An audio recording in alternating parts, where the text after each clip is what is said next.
तो आइए इस समय हम लोग पार्क हॉस्पिटल में मौजूद हैं और आपको बता दें कि कल एक मरीज यहाँ पर आता है। वो मरीज एक्सीडेंट का था की एक्सीडेंट के दौरान टांग में चोट लगने के कारण टांग टूट जाती है और यहाँ पर उसको लाया जाता है और यहाँ लाने के बाद पेशेंट्स को एडमिट तो कर लिया जाता है और उसके बाद उसके टांग का ऑपरेशन करने की बजाय उसका हार्ट का ऑपरेशन कर दिया जाता है। उसी को लेकर के आज एक प्रेस कॉन्फ्रेंस की गई थी।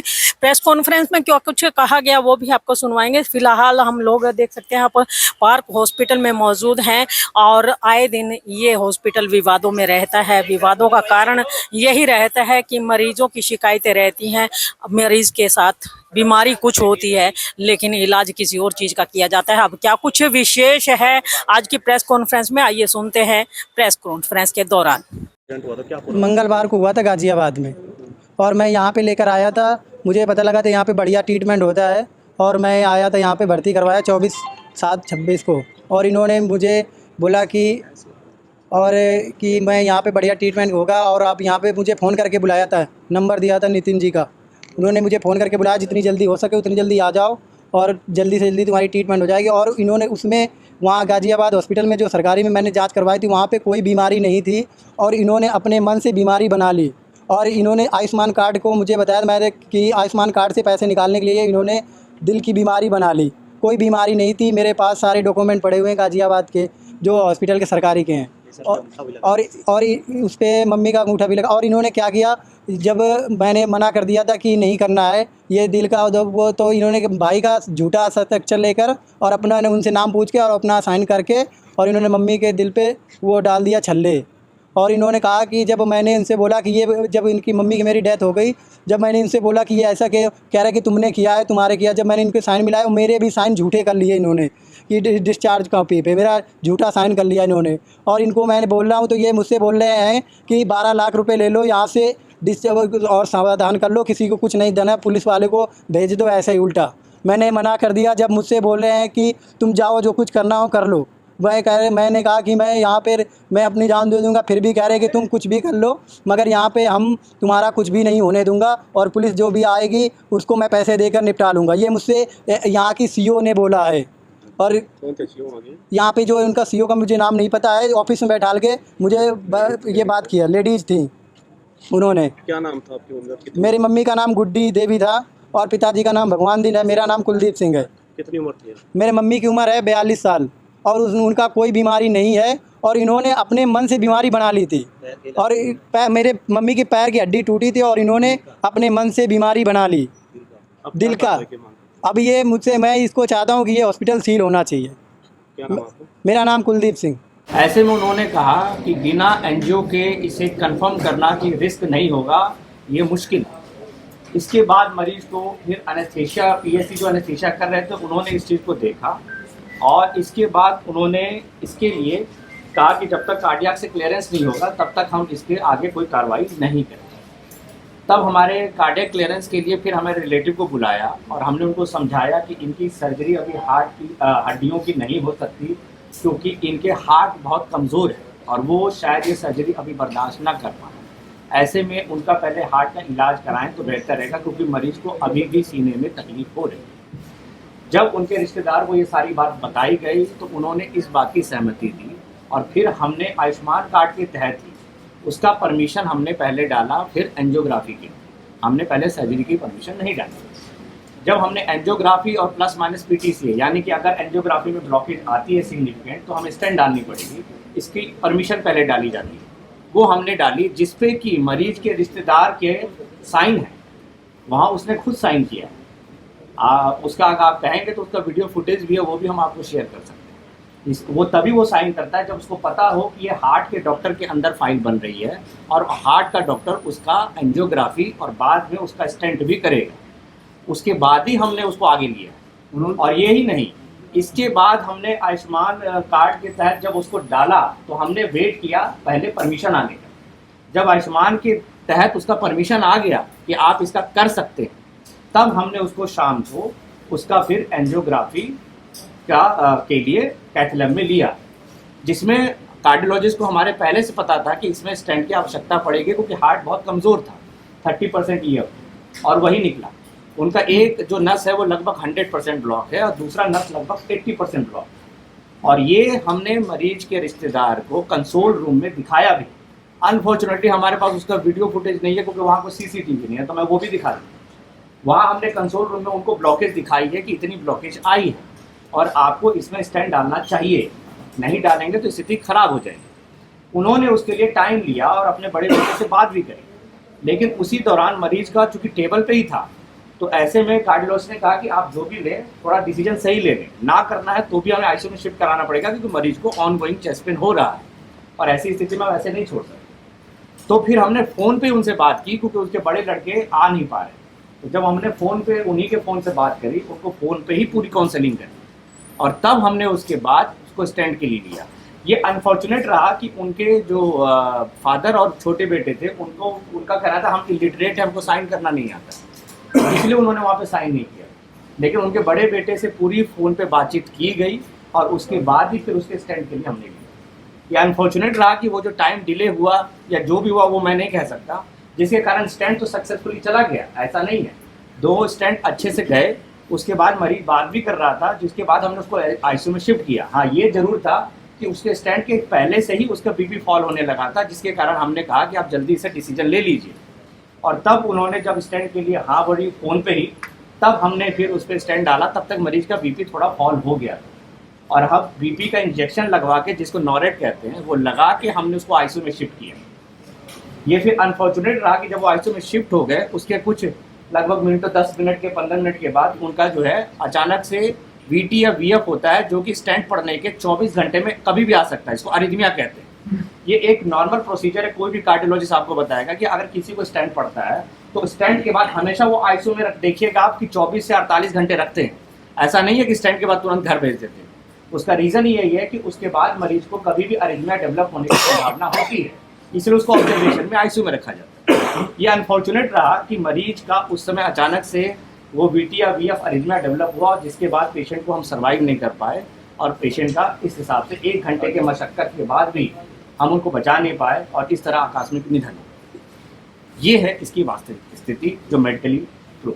ये घटनाक्रम टाइमिंग कुछ रही होगी सर? टाइमिंग इसकी अगर मैं मोटा मोटी बताऊं तो मरीज का जो सुबह में जब वो उसका PSC फिटनेस हुआ लगभग 10 से लेके 12 बजे के बाद, तो ये 12 बजे तक क्लियर हो गया था कि मरीज का सर्जरी पॉसिबल नहीं है क्योंकि उसके जो है हार्ट में प्रॉब्लम आई।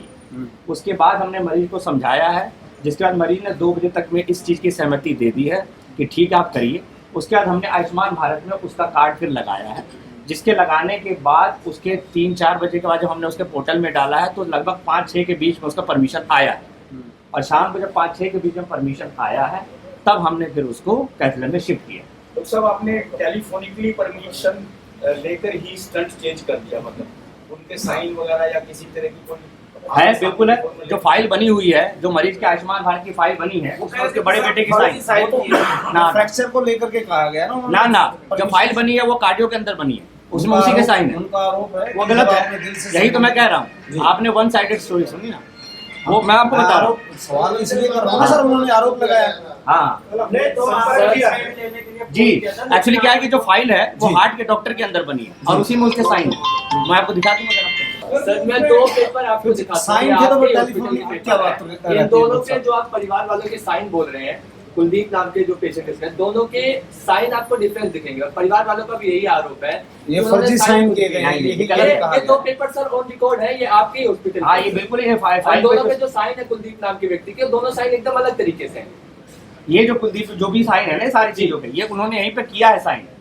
हम आपको फुटेज दिखा देंगे इसकी, जिसमें साइन करते हुए वो खुद दिख रहे हैं कि आपने गलती नहीं की, या तो फिर गलती नहीं की तो समझौता क्यों किया?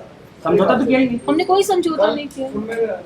कल आपकी तरफ से कई यूट्यूबर वहाँ पे समझौते की बात कर नहीं नहीं, गलत है, ऐसा कुछ नहीं। मैं इसमें बोलना चाहूंगी, मैडम बोलेंगे। मैं बोलना चाहूंगी, थोड़ा सा आगे हो जाए। हाँ जी, मैं इसमें अपना पक्ष रखना चाहूंगी। सबसे पहले जो बात हुई है कि वो पेशेंट, मैं आपको फुटेज दिखा सकती हूँ, जिस फुटेज में आपको मरीज नज़र आएगा जब वो अपनी मम्मी का आयुष्मान कार्ड में रजिस्ट्रेशन करवा रहे हैं, क्योंकि कोई भी फाइल बिना रजिस्ट्रेशन के आयुष्मान के पोर्टल पे बन ही नहीं सकती, ये तो आप भी जानते होंगे। पहला। दूसरी बात, वो मरीज खुद साइन कर रहा है, क्योंकि यहाँ आयुष्मान काउंटर पे मेरे पास साइन की फैसिलिटी है, आयुष्मान की फाइल यहीं बनती है, फाइल के नोट इमरजेंसी में तैयार होते हैं, उस कागज़ के ऊपर सब लिखा होता है, कौन से डॉक्टर के अंदर ट्रीटमेंट होगा, ट्रीटिंग डॉक्टर का नाम क्या है, डिपार्टमेंट क्या है, उसके बाद उसके साइन होते हैं रजिस्ट्रेशन के बाद, क्योंकि कभी कभी रजिस्ट्रेशन नहीं होती तो साइन पहले नहीं लिए जाते, तो वो भी आपको मैं दिखा सकती हूँ। अभी आप कहेंगे मैं अभी आपको कैमरे में दिखा दूंगी।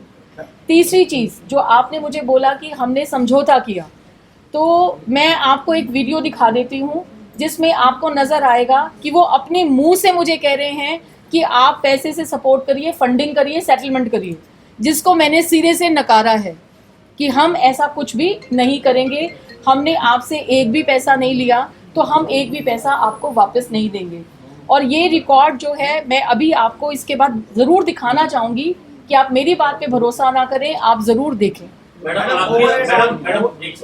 आखिर क्यों आपकी का हॉस्पिटल इतने विवादों में रहता है, शुरू से लेके आखिरी तक, आज तक विवाद ही नहीं खत्म हुए, चाहे पानीपत का लो चाहे करनाल का लो, आपकी लगातार एम्बुलेंस सड़क पे घूमती है, जो एक्सीडेंट होता है तुरंत उसको यहाँ पे लेके आते हैं, यहाँ पे एक अगर उसकी हड्डी टूटती है तो उसका ऑपरेशन लंबा करते हैं, ऐसा क्यों, विवादों में क्यों है इतना आपका हॉस्पिटल? दो चीज आपने खुद इसका जवाब दिया। हाँ, एक आगे होके बोलिए थोड़ा सा। एक कि हमारे यहाँ सबसे ज्यादा डॉक्टर्स हैं इन द रूफ, एक रूफ के अंदर। हम multi speciality super speciality hospital है, यहाँ पे सबसे ज्यादा सिक मरीज आते हैं।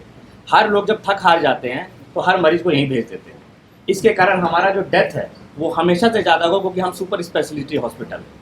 तो यहाँ पे बाकी छोटे नर्सिंग होम और छोटे अस्पताल से ज़्यादा आपको सीरियस पेशेंट दिखेंगे, इस कारण से विवाद आपको लगता है। दूसरा, ये एक अच्छी बात है, आपको इसका शुक्रिया करना चाहिए कि हर मरीज अगर कहीं एक्सीडेंट होता है तो हमारा एम्बुलेंस हमेशा उसके साथ रहता है। क्या बाकी अस्पताल ये प्रोवाइड में भी जा सकते हैं उनको लेके, वो ऑप्शन देते हैं। अगर उनको लगता है कि उनको यहाँ आना है, ऐसा नहीं है। आपको अगर हम डाटा आप चाहे तो सिविल हॉस्पिटल से ले लीजिए, कितने मरीज को हमने स्टेबल किया है यहाँ रात में, और उसके बाद हमने सिविल हॉस्पिटल ही भेजा। इवन यहाँ पे मैं एक चीज ऐड देखिए, जो अच्छा काम करेगा उसके लोग विवाद में, वो इसी कारण से लोग रहते भी। ये एक एंट्री है, ये देखिए आप, ये आपके यहाँ एक फैक्ट्री में एक्सीडेंट हुआ, आपका वहाँ पर हॉस्पिटल के अंदर आपका एम्बुलेंस क्या लिखवा गया, ये रोड साइड एक्सीडेंट। फैक्ट्री के अंदर एक्सीडेंट हुआ दबके बनने से, तो रोड साइड एक्सीडेंट आप लिखवा के आ रहे हैं, नो अक्षर का आप कॉन्टैक्ट नंबर दे के आ रहे हैं। कौन सा नो अक्षर का कॉन्टैक्ट नंबर? मुझे लगता है कि ये राइट प्लेटफॉर्म नहीं है कि आप इस चीज के लिए पूछें। अभी जिस केस में है उस पर आप बात सर अपना पक्ष रख रहे हैं तो सारी बातें रखिए। नहीं, ऐसे नहीं करते। हाँ, मैं बताता हूँ, इसके लिए आपको टाइम देना पड़ेगा। हम भी इसके अपने साइड से स्टडी करेंगे तभी जवाब दे सकते हैं, ऐसे नहीं दे सकते। नहीं, देखिए सर सुनिए, सबसे पहले मैं एक चीज कहना चाहती हूँ बड़े आदर के साथ, सम्मान के साथ जी, कि हमारा कोई भी पर्पस ऐसा नहीं है कि हम शायद आप लोगों के टच में बहुत नहीं रहते, पर इसका मतलब ये नहीं है कि हम मीडिया के अगेंस्ट हैं। हम मीडिया के अगेंस्ट बिल्कुल भी नहीं है। पहली बात नहीं सर, मैं कुछ और कहना चाह रही हूँ, मेरी एक बात सुने, एक मिनट। मैं एक बार, जैसे अभी किसी की आवाज़ आई ना, फिर आपने बुलाया क्यों, कि अगर आपने जवाब नहीं देना था, तो मैं उसका जवाब दे रही हूँ। ऐसा हमारा बिल्कुल भी मंशा नहीं है। देखिए, जो सर का कहना है वो ये कहना है कि आज जो केस है उसके बारे में हम आपको पूरी जानकारी दे सकते हैं। अगर आपके पास कोई और केस है, आप मुझे समय दें, मैं उसकी फाइल निकलवाऊं, मैं उसका पूरा डॉक्यूमेंट पढूं, आपको मैं दोबारा उसका जवाब बिल्कुल दूंगी। आप 1 आए, 2 आए, 10 आए, मेरी तरफ से आपको पूरा जवाब मिलेगा। नहीं सर, मैं क्षमा प्रार्थी हूँ उसके लिए। कल मैं कई लोगों, मैं आपको बताती हूँ, शायद आप समझ पाएं, कल बहुत लोगों के मेरे पास फ़ोन आ रहे थे सुबह से लेकर शाम तक। मैं कुछ समय तक अस्पताल में थी, उसके बाद में अस्पताल में नहीं थी, कुछ मेरी अपनी इमरजेंसी थी। इस केस में पेशेंट का कॉज ऑफ डेथ क्या रहा, मतलब सब जैसे कार्डियक अरेस्ट, तो आप डालते हैं कार्डियक अरेस्ट सर। इसमें कॉज ऑफ डेथ इसको कह सकते हैं cardiogenic shock with suspected arrhythmia because of the acute coronary syndrome. जो कोरोनरी आर्टरी डिजीज यानी कि हार्ट का जिसका प्रॉब्लम था, उस कारण से इसको अरिथमिया डेवलप हुआ और कार्डियोजेनिक शॉक। जिस प्रॉब्लम के लिए वो यहाँ पर लाए थे, वो प्रॉब्लम आपने देखा ही नहीं, मतलब पैर वाला। एक्चुअली क्या है कि वो प्रॉब्लम हमने देखा, उसको करने के लिए हमारे पास बाधा आ गई कि वो प्रॉब्लम के लिए आप ओटी में एनेस्थेशिया नहीं दे सकते, क्योंकि पेशेंट संभाल नहीं पाएगी, क्योंकि उसका हार्ट बहुत वीक है। अगर इसमें एनेस्थेशिया देकर उसकी सर्जरी करेंगे तो उसके हार्ट पे और अटैक पड़ेगा और वो पेशेंट बचेगी नहीं। इसलिए पहले हार्ट को मजबूत करना जरूरी होगा, अदरवाइज उसके ऑपरेशन नहीं हो सकता। सर आपने एक बात कही कि आपके यहाँ पे फुटफॉल बहुत ज्यादा है, यहाँ पे पेशेंट का फुटफॉल ज्यादा है, तो सर क्यों नहीं पानीपत की जनता को अपील की जाए कि आपके यहाँ फुटफॉल कम किया जाए, ताकि लोग जो मरेंगे वो बच्चे, डरते हैं तो ना सर यहाँ मरे, पे आने से, तो ना डरते हैं। मरे। सर देखिए, मैं आपसे एक चीज कहना चाहती हूँ। जो पहले आपने एक्सीडेंट वाला मुद्दा उठाया था, अगर आप मुझे परमिशन दें तो मैं उसमें जवाब देना चाहती हूँ। आयुष्मान पोर्टल पे पीछे आपको पता होगा सरकार ने एक नियम शुरू किया था जिसको मोर्थ पॉलिसी कहते हैं, ईडार। ईडार में क्या था, गवर्नमेंट ने सारे हॉस्पिटल जो आयुष्मान पैनल पे थे उनको बोला था कि अगर कोई भी एक्सीडेंट कहीं भी होता है और कोई भी एम्बुलेंस वाला, चाहे वो मेरे हॉस्पिटल का है, चाहे वो सड़क पे जाती हुई कोई और एम्बुलेंस है, चाहे मरीज के अपने परिजन हैं या चलते हुए राहगीर हैं, वो अगर किसी भी निजी अस्पताल में भी मरीज को लेकर आते हैं तो आपको उसको प्राइमरी ट्रीटमेंट प्रोवाइड करना है। और उसके कुछ कोड उन्होंने दिए थे ईडार में कि आपको ईडार नंबर जनरेट करना है और उसका इलाज कराना है। अगर आप उसके पैसे सुनेंगे, उसके 1100 रुपये मिलते थे, चाहे मरीज को आप सीटी करवाओ, MRI करवाओ, एक्सरे करवाओ, कुछ भी कराओ। कुछ चीज़ों के कोड थे, सर्जरीज के कुछ के कोड नहीं थे।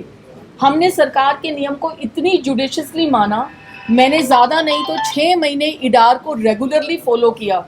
हर दिन रात को पुलिस आती थी, मेरे पास RTA आते थे, मैं ईडार का नंबर देती थी और मरीज का कोड कुछ नहीं मिलता था, मैं उसका ट्रीटमेंट नहीं कर पाती थी। फिर भी मरीज को रख के स्टेबल करके, किसी को 6 घंटे रखा, किसी को ओवरनाइट रखा, किसी को 2-3 दिन रखा, उसके बाद मैं मरीज को सिविल में रेफर कर देती थी।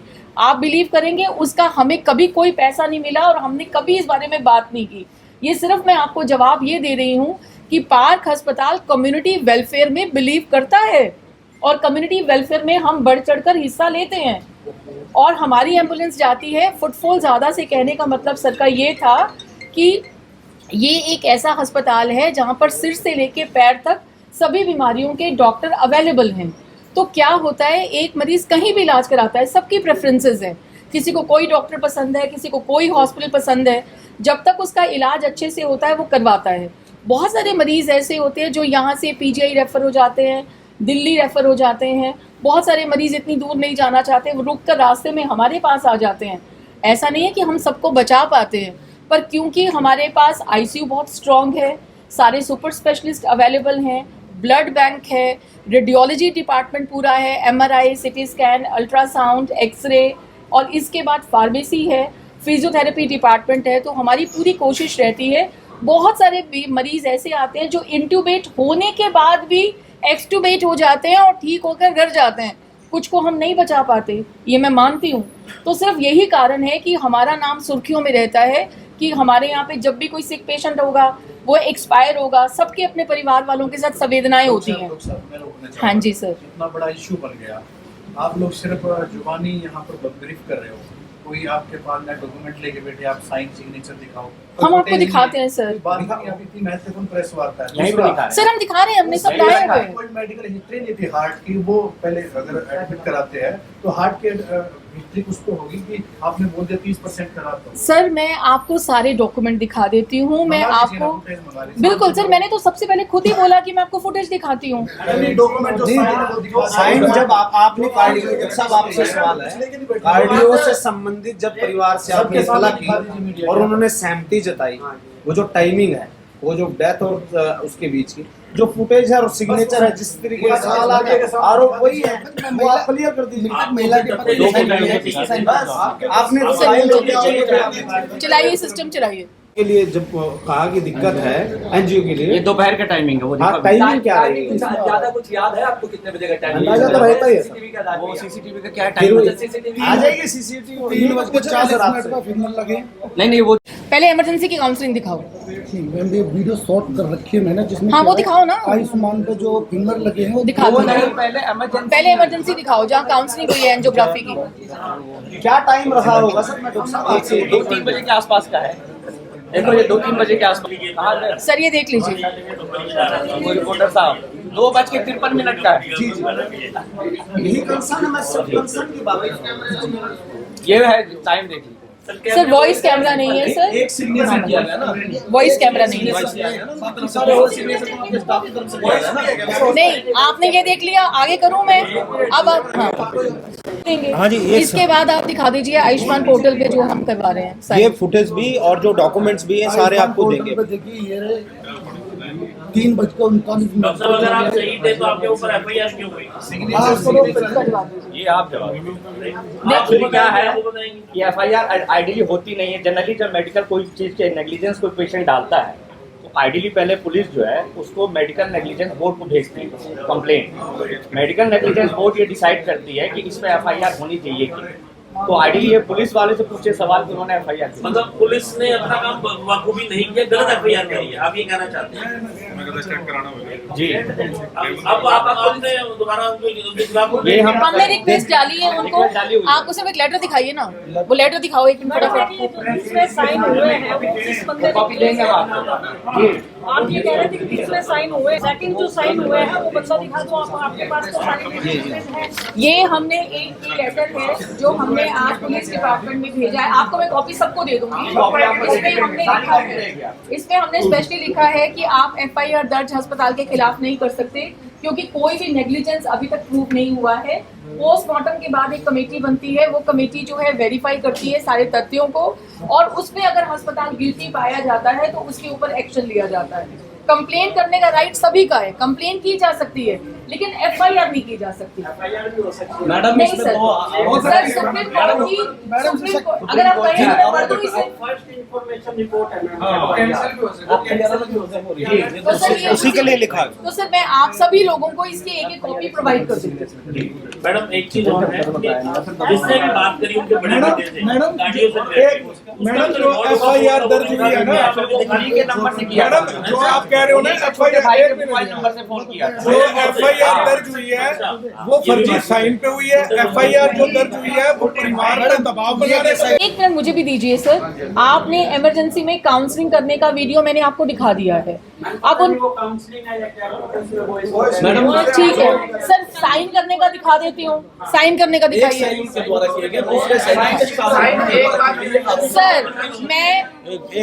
सर। मैं आपको शायद हमने आपको पहले भी बताया था, मैं इस चीज को रीट्रेट कर दोबारा बता देती हूँ आपको कि जब पेशेंट की परिवार से बात हुई है, मतलब जब हमारे टेक्नीशियन ने जब पेशेंट को कैथ लैब में लिया गया उसकी दो कंडीशन है, दो चीजें थी, आप सुन लें। सबसे पहले डॉक्टर ने कंसोल रूम में उनके पिताजी भगवान दीन और उनके छोटे बेटे सुरजीत को सारा एक्सप्लेन किया कि ये टीवी के अंदर कि ये नसें ब्लॉक है, यहाँ ट्रीटमेंट चाहिए। उसके बाद जब उन्होंने समय मांगा, आधा पौना घंटा निकाल दिया, इमरजेंसी थी, पेशेंट टेबल पे था, डॉक्टर के पास बहुत समय नहीं था क्योंकि डॉक्टर ने सारा ट्रीटमेंट किया होता है तो डिसीजन लेना होता है कि या तो इसको आईसीयू में शिफ्ट कर दिया जाए या आगे प्रोसीजर किया जाए। तो उस वक्त डॉक्टर की तरफ से जब ये आया कि भी आप निर्णय जल्दी लें तो उन्होंने अपने बेटे से बात करवाई। उनके बेटे, क्योंकि डॉक्टर स्क्रब था, उसने कपड़ों में था, वो हॉस्पिटल से बाहर कैथ लैब के बाहर नहीं आ सकता था, तो हमारे एक टेक्नीशियन ने उन्हीं के फ़ोन से उन्हीं के बड़े बेटे से बात की, छोटे बेटे के फ़ोन से बड़े बेटे से बात की और उसे सारा एक्सप्लेन किया। जब उसने बोल दिया कि ठीक है मैं पहुंच रहा हूं, आप लोग केस स्टार्ट कर दीजिए, उसने अपना ओके दे दिया। उसके बाद हमारे टेक्नीशियन ने उनको बोला कि जी आप अपना इस पे साइन कर दीजिए, तो उन्होंने बोला जी मैं साइन नहीं कर सकते, हम तो पढ़े लिखे नहीं हैं। तो हमारे स्टाफ ने उसको ये बोला कि फिर आप अपने नाम बता दीजिए, तो उसने बताया कि जी मैं पति हूँ, मेरा नाम भगवान दीन है, मैं छोटा बेटा हूँ, मेरा नाम सुरजीत है। तो उसने कोई साइन नहीं किए हैं, उसने सिर्फ उनके नाम लिख दिए हैं कि ये भगवान दीन है और ये सुरजीत। नहीं, उसके नाम वाले कॉलम पे सर सिग्नेचर नहीं किए। नाम ऊपर होता है, इसके फुल नेम ऊपर होता है, उसके बाद ये सिग्नेचर है। सिग्नेचर नहीं किया, उसने नाम लिखा है। आपको स्टाफ का एक वो दिखाइए,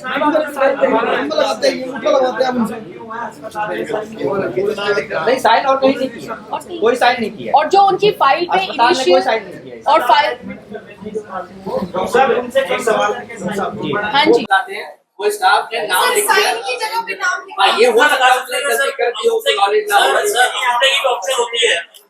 मतलब स्टाफ ऐसा भी रखा हुआ है जिनको नॉलेज नहीं है, सिग्नेचर और नाम में क्या अंतर होता है?